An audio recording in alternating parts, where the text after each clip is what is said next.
Hi, everyone, and welcome to the I Am Landscape Growth Podcast, where entrepreneurs help entrepreneurs grow faster, better, and stronger in the green industry. From leadership to sales to recruiting and operational excellence, we cover the topics holding entrepreneurs back and share how to get past those bottlenecks with the best in the industry. I'm your host, Rob Murray, co founder and CEO of Intrigue, a digital marketing company focused on helping landscape companies grow. So sit back and enjoy the show.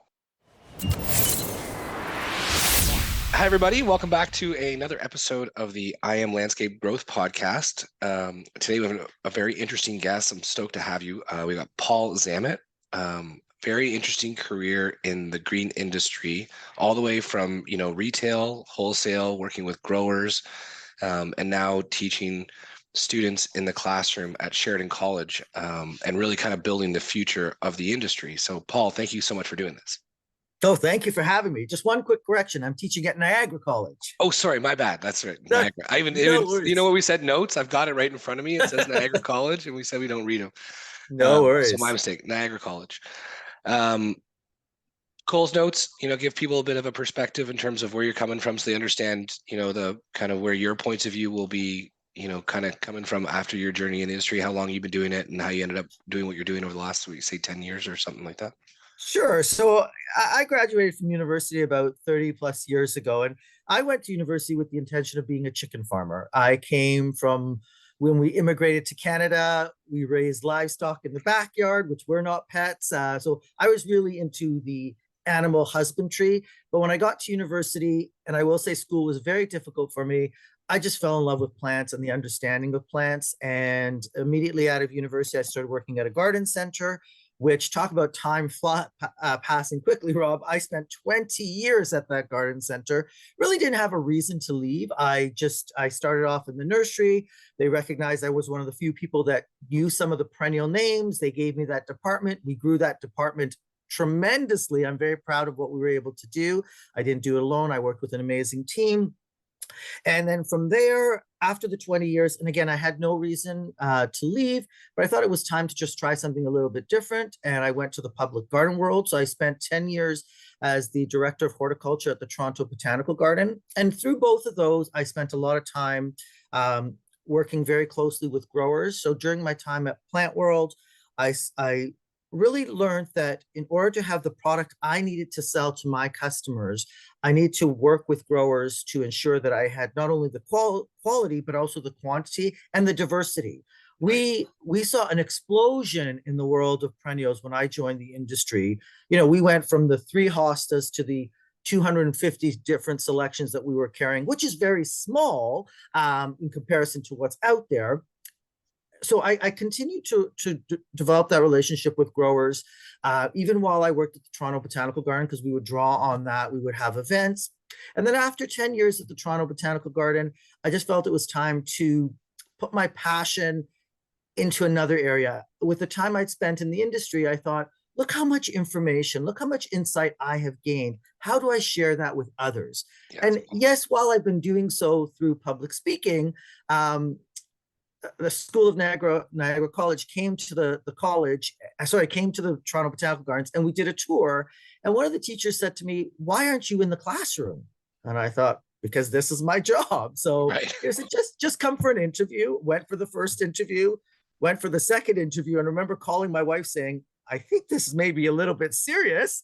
And then I started there in 2019. And I really questioned if I had the qualifications to be a teacher. But what most people kept telling me is, you've been teaching all of the time. You just haven't been teaching in a classroom. And really, I count my blessings to be in the classroom, because not what it does, Rob, it not only allows me to draw on my past experience, but it lets me look out into the future. When I look at those students' faces, you know, Like literally. totally. And they ask some really hard hitting questions. So I go into class sometimes a little bit like, ooh, what's going to come? But we have these awesome conversations. So I really count my blessings every day, because I'm feeling I can give back, but I am so continuing to learn every single day, man, which is pretty awesome. That is super cool. I mean, what do they say? The difference between a teacher and a student is one class or something like that. Okay, so the theme of the podcast Mhm. episodes that we do is all around the growth constraints in the green industry. What are holding entrepreneurs back? Now, there's a natural, kind of segue into this idea of, the fact that you're training people and people are Mhm. learning and they're students and they're the future of the industry. But before we go there, like, what do you see as the primary growth constraint kind of holding the green industry back or entrepreneurs in the industry back? Well, I think we need to look at the horticultural industry in a much larger and wider context. And um, best example I would give what would be in 2018. I was asked to go to South Africa to give a series of presentations, and I had been working on a number of talks in my head, and kind of also struggling while I was at the garden center and then while I was at the Toronto Botanical Garden, because we were always fixated on making your garden look beautiful, making the gardens look beautiful for everyone. And I realized that there was really so much more to that. I One of the joys I got, not only was when people would, be taking pictures or saying how beautiful it was, but one of the greater joys that I would get was being there early in the morning and seeing the orchestra, if you will, of all the goldfinches flying through the sanguisorba or all the spiderwebs, and realizing that the gardens, yes, look beautiful, but they do so much more to support and invite guests into the garden. And I don't mean people. I do like people, but don't Sure, get me I wrong. get what you're saying. So, Yeah. so, so then what I decided to do when I went to South Africa was titled my presentations, or at least one of them was Rethinking Beauty, really looking at what we're doing when we're installing a garden and when we're building a garden and what is a garden. And it just asked everyone to stop, look a little bit more closely, and look at the potential of it. And so what I would say with the industry is I see a lot of these installations. I do judging, and we're judging on these kind of aesthetics, this distance back, but there's so much more to it, so much more potential. And it kind of coincides with a lot of the global issues that we're facing: climate change, biodiversity crisis, um, that gardens can afford and can do so much more. And I truly believe, as gardeners, as land stewards, which I think landscapers are, we have an opportunity to do so much more than just to make it look pretty. So I think, and this may be a bit of a bold statement, so let's put it out there and see Yeah, where it give her. goes. I think it's important that we look at horticulture and think about its relevancy in today's times. What is the relevancy of gardens? What is the relevancy of what we're doing as an industry? And what potential is there? And so when I speak to my students about that, they're often like, oh, what can we do? But it's been proven over and over, Rob. You don't have to have a big space. You can start small and make changes. In my own home garden, the changes that I have seen in practices working with growers and things like that, there are things that can happen. So I think the industry needs to seriously look at a what it's growing, how it's growing, and even some of the side products. We often install these beautiful, we feel good, we're installing these butterfly or pollinator gardens, and sometimes I say, like, why are we even calling them that? Why do we need to justify that we're doing that? But on the back end, we've got all this plastic that we're generating, that the plants are in. So there's a lot of points that I think we need to look at as an industry. Mhm. And this is where I look to the students that I look out onto, and when they ask questions, like, they'll ask simple things like, well, then why isn't every pot recyclable? And there's reasons for that, right? So why can't we look at that and see what we can do? Yeah, so I mean, like, that's a really interesting perspective, and I'd say, out of 20 or so interviews, no one's brought this up, and I think what you said there, it spans a lot of different topics, right? From like a supply chain management, like legitimate material perspective, Mhm. but then also like this idea of depth within garden design, whereas 30 or 40 years ago, quite simply, we're looking at aesthetics and colors and palettes, and now why not look at this idea of like a natural function on top of aesthetic? And it doesn't have to be this or that, right? It could be this and that. That's the point. It's not one or the other. I mean, I do a lot of consulting. I work with some landscape architects, and in the past, it was always like, I need these kind of green rectangles, or I need a wall here. And it was more about the shape and kind of the visual function, as opposed to now, that has come a long way. The plants that we're using, I'm consulting on a very large cemetery. And, I look at cemeteries, and when we think about space and, wild spaces, etc., the amount of space that we devote to cemeteries or even golf courses. And full transparency, I'm not a golfer. A couple times I've done it, I'm more looking at the trees. It's just not my thing. I just look at the space and I love the trees. But looking at how those spaces are used, I'm not saying we don't plant trees, but it's what we're doing. And I think when we look at that, we're creating this sketch just for something to look pretty, as opposed to something that's alive, something that's investing in the present and in the future. It just shows just how fortunate we are to be in this industry.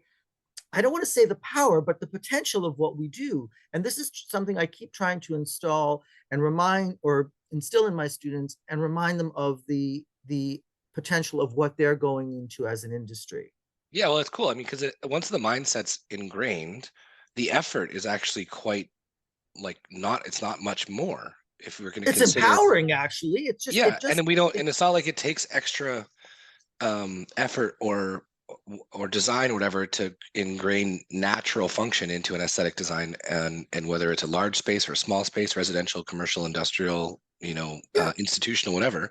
So there's a couple of things too. From our side, this is really interesting, and we're a marketing company, and we help landscapers in the industry, grow. And so, like, our Right. whole thing, we're obsessed around helping these folks grow. And I can't tell you how many full service design, build, maintenance companies there are in the world, like with zero differentiation. That's just what they are, right? And so, Yeah. if their Google reviews are the same, and everything else is equal, they're going to try to compete on price. That's no fun. So when I hear you speak about this, the idea of being able, like, and there's this, epidemic of screen time, and you're Mhm. starting to see more and more parents wanting to break iPads, or force their children outside. You're seeing landscapers start to pick up on this, and talk about building functional landscapes for getting the family unit stronger outdoors, and so on and so forth. But I think there's something really magical in the idea of a naturally, designed, a naturalistic, and naturally functioning garden space that invites all these guests, not people, to Mhm. then educate and pique the curiosity of youth in a way that makes parents feel great about what they just invested in, and then have a landscape company position themselves as experts in doing that. Like, that's a huge opportunity to position yourself as a For sure. differentiated company. For sure. Can I just comment? You mentioned youth. So during my time at the Toronto Botanical Garden, we had a lot of programs that were all about connecting children to nature, which I think is great. But I would often make some bold statements that, while I think that's important, I would say things like, make a difference now. And people are like, what are you talking about? We're investing in the future, right? And this is where you have that conversation to push it a little bit. So I would give examples of, I would watch parents come, um, drop off children at programs, and then the parents, have said bye to Billy, but they're already on their phone and they're doing this. And I'm like, wait a second here. If we want to make a difference now, let's inspire Billy. Let's show him the power of butterflies or whatever. But let's show Billy's mom and Billy's dad.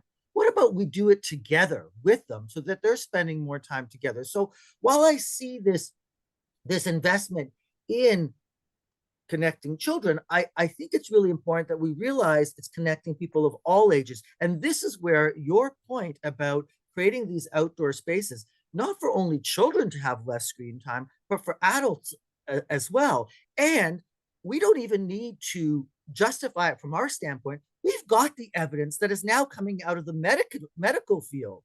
When you look at BC, you can get prescriptions to go out into nature, to be around trees. So it shows you the power. Like, we are just so lucky. We were ahead of the It's also game. it's also crazy that that's required. Like It's that goes sad. to It's show not you how crazy. messed up it It is is. sad, man. It is Yeah. very sad that we need to get a prescription to get out there. But, or isn't it the Toronto Zoo now? You can get a discount if you get like a prescription to go to the zoo, to be out into nature. And we can question what nature is and Yeah, what yeah, it that's fine. isn't, That's fine. That's fine. But get outside. but just get outside, stay Well, outside. and even the idea though of like, connecting now and whether it's me with my kids, I mean, when I said to youth, I kind of meant it in implied that I'm going to be out there showing them what's going on with, say the goldfinches or whatever, and being a part of nature as it wakes up and the guests that come to this garden that aren't people. I think it's just really cool to be able to position yourself as a landscaper in a way that is more than just, this ornamental, aesthetically oriented space that you're building for people. So if, from your experience then, what are some of the things people should be considering when designing these gardens? Like, how can they start thinking about it differently? Like, if you were to, imagine for a moment that there's 500 landscape entrepreneurs listening to you and I speak about how we're going to change the way we design these spaces, what's like one or two things they can start to do to start moving in the right direction, in like a simple kind of perspective? Well, one I would say is how we maintain these spaces.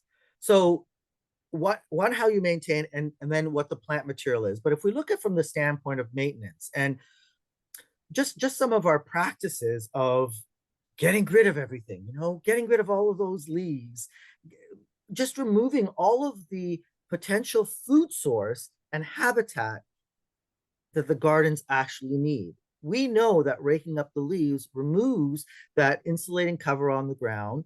It removes the source of future organic matter as that breaks down, but it also removes a beautiful layer where a lot of things like butterfly chrysalids need to overwinter, where a lot of predatory beetles will stay in that leaf litter. So if you rake that clean and get rid of it, and then we're bringing in mulches, I think as an industry, we're, we we're so fixated on mulches and using them when mulches are there, but we feel we need to get rid of stuff and bring them in. So I think it's how we maintain things, how we prune, when we prune, the amount that we prune, if we even should be pruning and cutting things back. The evidence now shows that leaving stubble in the garden for solitary bees, to create more habitat, all of these practices, it does bring a challenge into the aesthetics is, well, then it looks messy.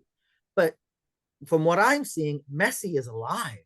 messy is habitat, messy is biodiversity. So how do we find that blend? And I certainly experienced that even when I was at the Toronto Botanical Garden, because it was all about the show. And if we wanted to leave leaf litter, it's like, well, do you not have enough people to pick it up? Do you not Right. have? But when you explain to someone, Rob, that why we're leaving that leaf litter, that just becomes the organic matter that is going to feed those plants. We only need to look at a forested situation, and who picks up those leaves, Rob? Who takes them to the composter? Then who brings in the mulch layer, right? Um, how we maintain from our actual physical practices, our concept of fertilizing. Yes, we fertilize and they can be bigger, but how big do things need to be? And the consequences of some of those actions, looking at things, what is a weed, what isn't a weed, and then take to the next step is looking at what we're planting. And we have certainly seen I don't want to say the rise in popularity, but the refocus and interest on native plants. And Right. and this actually concerns me a great deal in our industry, because there seems to be this, using native plants, and if it's not native plants, it's a bad thing. And I don't want to see a division. I think that gets us nowhere.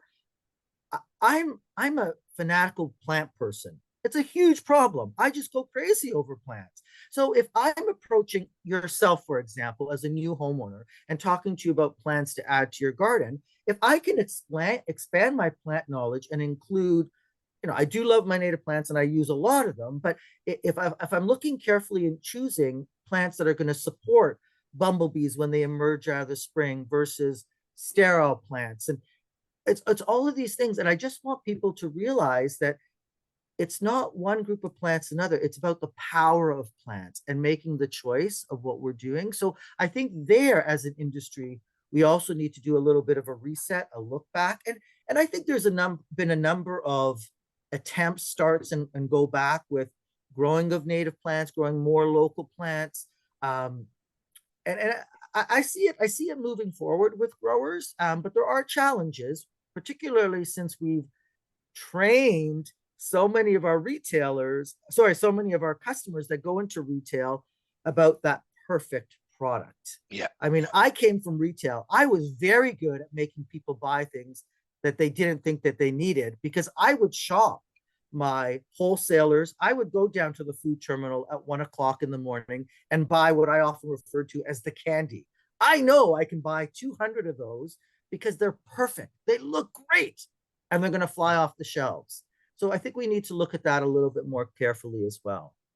Well, I mean, and then I think you're kind of touching on this huge opportunity or this huge component in the system of demand. Mm-hmm. Like, if demand is going to dictate supply for the most part, because if you start showing people stuff that they don't want to buy and they don't buy it, money doesn't get made.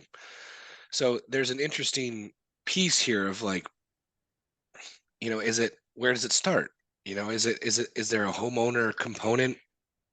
Is it commercial growers? Is it the greenhouses that need to start, bringing more of this into their like plant variety and the overall mix of what they're selling people so that people start to see it more? Like, how do we kind of start bridging this gap from this old aesthetic viewpoint into a more natural perspective? Well, we're getting support from outside of the industry. When we look at the global challenges that we are facing, it's not horticulture that's saying a lack of biodiversity.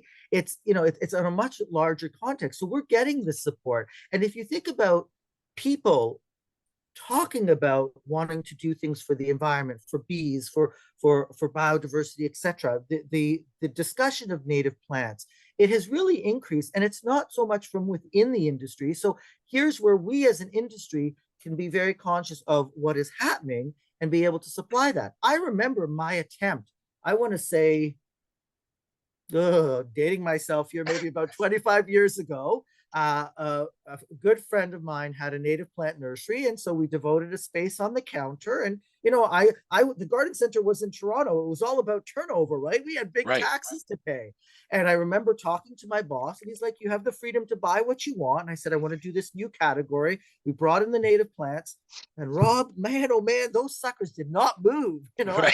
I tried to reinvent, move them around. I would buy one every day, that kind of stuff. And it just wasn't the time for it, right? People that the thought wasn't there for them. And it's too bad because they're really fantastic plants. And I will admit, in some cases, you look at things like uvularias, they're not overly impressive in a pot, even at 2 years old. Sure. So how do you compete with something like a beautiful, lush hosta that's got 3 crowns, or a bearded iris that's in flower? I could come and say to you, here's this wonderful little sanguinaria, and you'll be looking at it like, yeah, okay, buddy, I Sure. want color, I Sure, want bang. Paul.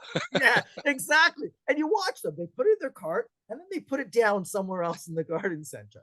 So in that way, we're getting support from outside of the industry. See, Rob, you got me all excited. Now I forgot the No, question. it's okay. So, but like, maybe it's like, are there some native plants or naturally oriented types of plants that are a good starting point for people if they want to introduce this to folks? So like, if whether I'm a greenhouse, a grower, or a landscape contractor that's helping people with softscape installations and designing their gardens, are there some species that I might draw from that maybe I'm not aware of right now that can help me accomplish this transition towards a more aesthetic and naturally functional garden?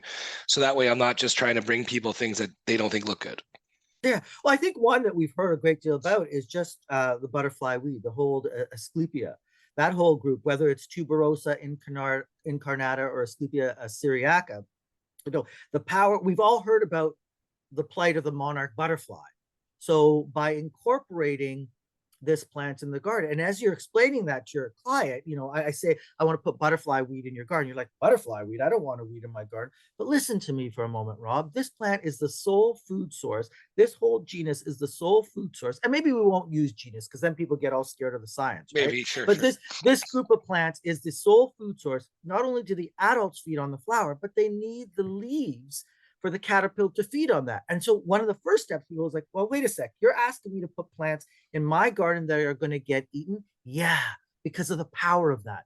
You support that. And I can tell you over and over, doesn't matter the age, when someone finds a monarch butterfly caterpillar on their milkweed, whether it's tuberosa, That's incarnata, the best. we all become 7 years old. We all get the shakes, and it's all everyone come in and look. And it's that the power and potential. But then what we do is we take it beyond that. And so I know I ruffle some feathers when I say to people, we're focusing on monarchs, we're focusing on the kind of the poster child, but what about everything else? What about the little brown little skipper and this kind of thing? So think about the other plants. And when we look at, like, that is a good example of one group of plants, particularly when you think about diverse soil conditions, right? If you've got really dry soils, well, you want to go with tuberosa. If you've got a bit more moisture, go with incarnata. So we can find plants within that same group that can cover a range of soil differences. Yeah, that's cool. So I think that's a very, very good example. And it only, once you do that, it then just like, what I have found with people I consult with, it's like, well, what else? What other things? Yeah. Support the birds, bring in birds. So what are some of the things that you see commonly, right? Like, again, going back to this idea of imagine 500 entrepreneurs are listening to this right now and they're like, Paul, I want to start doing this, but I got to go do some research, but I'd love for you to tell me maybe two more opportunities to just start moving down this direction. So I see a lot with service berries, people using service berries. And so here's where we can connect aesthetics with function. To me, service berries are one of the most pretty plants in the garden because all year round, I think they look fantastic. I love the gray bark in the winter, that smooth bark. I love their shape and form for winter architecture. Can't beat those chains of white flowers when they open. Yeah. They support. Then the fruit, well, if you're lucky to get the fruit, because man, the birds come in and get them, and that's okay, right? That's okay. The health benefits, my understanding is they're even better for you than things like blueberries. Well, there's a plus there, right? If you can get some. And then fall color. So there's another one that I think is absolutely incredible. And then you go to that broad group of plants so that we don't get too specific. Any of the daisy-like flowers, any of the compositae or asteraceae, so the rudbeckias, the purple cone flowers. Purple coneflower, echinacea, is one we have heard not only in the hort industry, but also in the medical industry about its value as a medicinal plant. I do not, and this needs to come across, I do not encourage people for self-medicine to grow things, consult professionals, that kind of stuff. But here's a plant that has got this profile, but it has so many benefits in terms of not only long blooming, wide soil conditions. There are many native selections that are out there. Beautiful flowers. You can even use them as a cut. I remind people, be careful with cuts, because then we bring it in. What are we leaving out there in the garden? But, leaving that standing right now, and the seed heads that develop on that, watching the goldfinches pick away at that. And then in the winter, as those, kind of begin to unravel and stuff, you've got nature's original mohawks. Each one of them is very different, like it's just, so it's those are the big three. But my fear then becomes, Rob, is that every landscape we see all of a sudden has service berries, milkweed, and purple coneflower. And that's not necessarily a bad thing, but we need to understand, and this is where we as an industry have not necessarily learned our lesson, is we do the same thing over and over and over. Right. And we end up getting these monocultures of all of the same plant material. And then if a disease or a pest come in, it's over. It's like an open salad bar, right? They just go from my house to your house to this. So we need to really mix that up and diversify that. But I think those are three good, very introduction plants. And the other one I would say that can challenge people is goldenrod, because people still, the solidagos, they still think hay fever. And like, we know that that's not right. They still think the roadside Solidago canadensis that, is quite aggressive and can really move, but is it 25, at least 25 species native to Ontario. Right. One that can even grow in dry shaded location that's in flower in my garden right now. So you tell me, discovering. And this is, again, where I get very excited, because I'm still learning about plants. Like, Some of them I didn't even know, right? It's like, whoa, where have you been all my life? That kind of stuff. That's cool. So if there was a resource that you could point someone to learn more about this stuff, where would you point them? Oh, you are good. You are very good at your questions. I would say one of my absolute favorites is one that I recommend to my students. I even buy copies and share them with students. Is particularly because of local. We've realized the importance of being as local as possible. So just like we tell people to buy local and eat local, I'm also trying to encourage people to read local, right? Cool. So one of my local heroes is Lorraine Johnson. I mean, have known her for years, but one of her books, the recent one, and it's actually in the other room.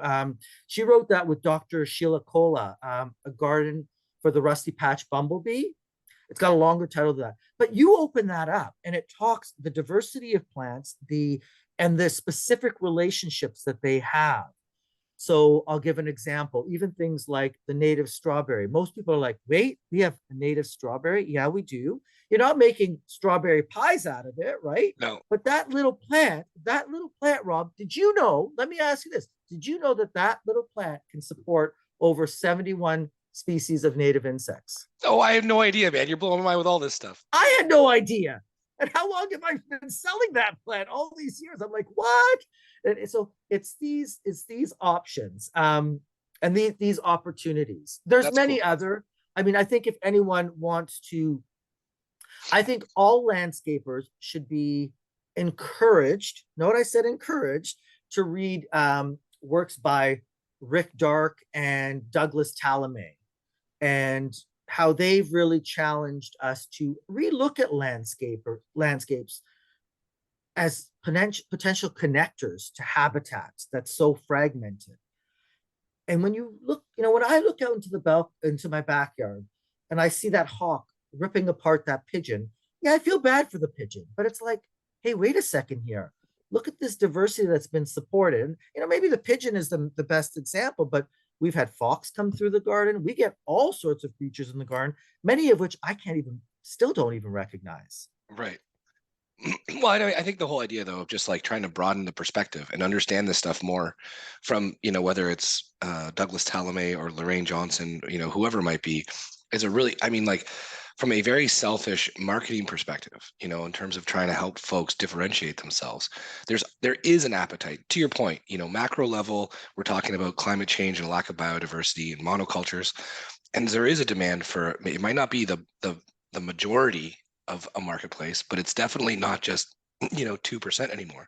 Mm-hmm. So being able to differentiate by becoming educated and studied with regard to how you can help people create a naturally functional and aesthetically beautiful outdoor space is a wicked opportunity to differentiate. But even just looking at what you're doing, like just look at how we've gone from cutting lawns. I mean, I've been around a long time. I remember, cutting lawns and bagging the grass clippings Right. and taking them out to curbs and stuff like that, and how they would ignite because they become so hot. And then we went to mulching mowers, leaving them in place. What is that doing? That's just simulating what nature does, right? Nature drops its leaves. We just cut them and drop them, right? Right. And put those on the lawn. So we've gone to mulching. Now we're looking at, is it electrical power? Is it battery powered? Is it gas powered? Everyone's been felt by the price of gas, going to the gas station and stuff like that. So it's not, you may not be necessarily a champion for, say, the insects or the birds, but I think you should be a champion for the globe. And I think I truly believe deep down, we all want to feel good about what we do and making that contribution. And I'm not saying this to try and make people feel bad about what they do, but what I want them to realize and recognize is the potential, the amazing potential of what we do as an industry. Well, and the idea around land stewards, Mm-hmm. I think is pretty poignant. And I think one of the things Jim said, Landry, a couple of months ago when we did he was just talking about how this is really one of, if not the only truly green industry where we're actually designing and planting and literally landscaping Mm-hmm. and curating an outdoor space. And so if we can start to do this a bit more being a bit more naturally minded to be able to encourage, I like what you said too, the guests of the garden, not just people. It can be pretty impactful, especially if we start doing it as an industry. So one of the things though, because we only have a couple minutes left here, that we need to touch on is the fact that you're in front of students. You're in front Yes. of literally the future of the industry. And I hear time and time again, there is no staff. There, there is no hope. We need to build robots because there's no one that can do this stuff. What do you say to the entrepreneurs in the space right now that are maybe doubting the future of the industry based on your experience in the classroom? Well, I hear from individuals saying, yeah, people are out there, but they don't want to work, and or they want to start as the manager or the owner and stuff like this. And what I tell my students is, I can come to you with this enthusiasm and excitement and this knowledge that they think I have, but it's not so much knowledge, it's more experience. And to do that, you need to be able to start and be prepared to do whatever it takes. Um, so, in terms of what I'm hearing, that there isn't a workforce out there, I think we need to look at what the tasks are. And I think we need to bring the two sides together, because I do see I do see, I recognize in the students those that are really working, really prepared to work hard and want to kind of move their way up and gain that experience. But I also do see a kind of immediacy. They want to get in and boom, just get to the top, or want to have the growers that has 100 polyhouses. And no one starts that way, right? So I think it's important that we remind the students that are coming into the industry is the importance of gaining experience, putting in your time, giving and getting. And I don't mean, when I say giving, not volunteering your time, but I think volunteering is very important at public events and stuff like that. Yeah. But you got to put in. I look back at some of the tasks I did, and mine was to pay my way through school, but it's made me who I am. But I also think that the industry needs to take a look at some of the tasks that it's asking of people, and I think we need to bring those two together. Um, but there are people that are out there, and yeah, there are people who are out there who really want to make a difference and want to try and find that fit. What I would say is, I sometimes look at some of the individuals going into the industry, and I think they're very quick to put labels or to say, well, this isn't the right fit for me, so I'm going to do this, I'm going to do this. And I think you need to build relationships. I think you need to find that fit, and sometimes you need to work at that, because those relationships become really critical. Yeah, that's cool. So, I mean, what in terms of the how long have you been in the classroom for now? Only since 2019, so not very Sure, long. but whatever, 4 years. And the amount of students you would teach in a year would be what? About 150. Right. So we're talking whatever, 600 Mhm. people that are going to represent the future of this industry. And the enthusiasm, passion, like what do you say are the qualities you're seeing from these folks coming through the system right now that are learning the industry? When I see when I see the reaction in them when they realize the potential of what they're doing far beyond producing that lovely crop, when you see that light bulb go off, I mean, it's just It's magic. absolutely incredible. But I also see a worry in them. I see a concern as to how they're going to be able to make it. How do they get into this giant industry? And this is where I do believe there's this amazing opportunity for these incredible people. Our industry, the green industry, the horticulture industry, is filled with so much talent, so much experience, so many people who want to share that information. So sometimes I think what may be the right thing to do is think about how we're going to bring in these individuals and these new individuals, and with these experienced individuals, and how they can share that information together or that experience together, almost like a mentorship. Yeah, So yeah. maybe we look at it a different way, as opposed to when I finished school, it was, okay, I was on the potting line. And it's no disrespect to being on the potting line or pinching mums. Now we have mums that are self branching, all that kind of stuff. But maybe slightly different in terms of making those connections to foster Yeah, those that's relationships. cool. And then what do you see as something that these people care about when they're in the classroom, like when their passion lights up or when their concerns are, passionate? Like just so from They're a worried about the world. They're worried about the world. yeah, so that's what I'm saying though, as an employer, if an opportunity like the potential to become an employer of these students, what do I need to be considering in terms of what they actually care about? Because if you look at the careers page, if a landscape entrepreneur has a careers page, Right. it's not very creative. There's this job with these duties and this benefit to come work here, pay, benefits, vacation, whatever. It doesn't really speak too much to what people actually care about. But what do you see over the last 3 or 4 years of what people actually care about in terms of where they're going to go next after school? Well, it's the opportunity to learn, but also to give back, to be stewards. So it's just like you had mentioned earlier about being land stewards. Maybe we look at how we, instead of being landscapers, we're land stewards. Like, give these postings need to show how individuals are not only going to gain experience but also be able to give back and be a part of something much bigger other than maintaining 4 acres, cutting the lawn twice a week, Right. edging and trimming. You know, our actions of what we do on those 4 acres, Rob, go far beyond that property line, right? They extend far beyond there. So I believe we need to really look at what we're doing and what we're advertising of what we're doing, and maybe tweak that a little bit to show either the opportunity or the care. And I so love it, man. when you come back to what the students care about, like many, they're worried about what they're either going to inherit or what they're going into.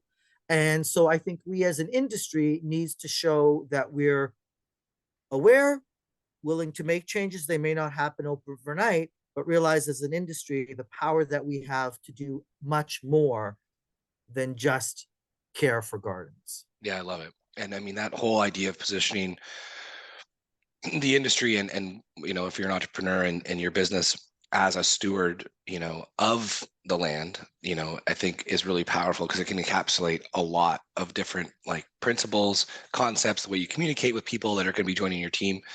I think that can be it can make a massive difference and help somebody go from a world where they believe there is no work to a world where there's actually applications coming through the door because they actually want to be part of something like that, something more than just the company that they're a part of. So um, well said. So well said. Yeah. I really appreciate you taking the time to do this. I know you've got your own show, so if anybody wants to tune in and listen to that, can you just give people a bit of a heads up on where they can check Sure. you out? It's Thank you. It's a live call-in, so on CBC Radio, Radio One. So every Monday from 12:30 to 1, I do Ontario Today. So we take live calls, and then in the late spring and summer, we also do Here and Now on CBC Radio Thursday afternoons. But that's from May through September. But 365 days of the year, every Monday, we do Ontario Today. Awesome. And if someone wanted to reach out because they wanted to access this crazy rich Rolodex of information you have within our industry, or maybe wanted Crazy to is right. have you come talk or something like that, how would they get a hold of you? If they're looking for a talk, please understand I need time because I booked 2 years in advance. But please reach out to me. I'm looking to learn. They can reach out through me through email at pzammit@niagaracollege.ca. Cool. And we'll put that on the listing. So again, thanks for taking the time, man. I know you're like obviously desire 2 years out booking this kind of stuff. The knowledge you have in the industry, inspiring to say the least. So Paul, thank you so much for doing this. Well, thank you for making this opportunity and connecting these aspects. So the thanks goes back to you. All right, cheers. And Good thanks everybody luck. for listening to another episode of the I Am Landscape Growth Podcast. All right, cheers, Paul. Take care. The I Am Landscape Growth Podcast is brought to you by Intrigue, where passionate marketing meets predictable results for entrepreneurs. Remember to like and subscribe to the podcast so you don't miss the next episode. And if you would like to be a guest on the podcast, please visit intriguemedia.com and click on podcasts.